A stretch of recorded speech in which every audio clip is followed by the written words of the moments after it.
The 4 Series B emphasizes signal viewing area with a big 13.3-inch high-definition display.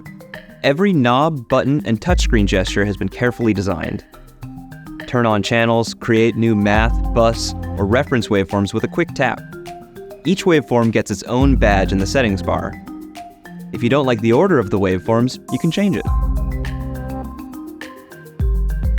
If you decide to remove one, just flick it off the screen. Select any waveform by touching it or from the buttons on the front panel.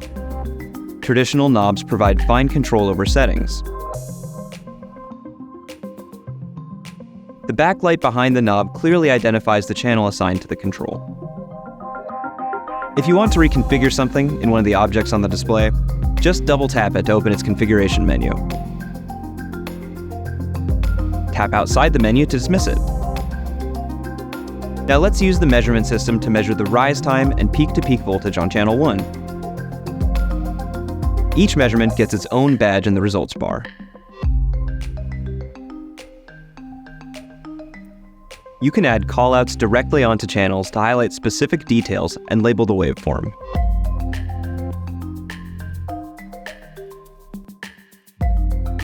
Pressing on the magnifying glass activates the zoom function. You can navigate with the zoom pan knob or by pinching to zoom or swiping to pan through the record. If you prefer using a mouse, you can plug one into the USB port and control the scope, the same way you would using the touch panel. I can use the same drag action to add some overshoot measurements. You can use results tables to display values in a tabular format. Results tables can be used for measurements, event search, and bus decode.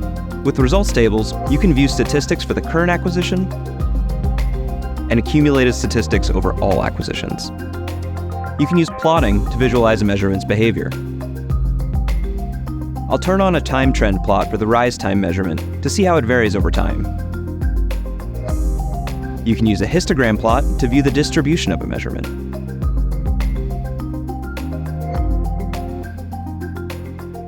The 4 Series B can be remotely controlled over Ethernet or USB interfaces. The rear panel has an HDMI interface for an external monitor. It also has an aux out and output for the optional function generator. The user interface on the 4 Series B MSO works the way you expect and makes it a pleasure to use.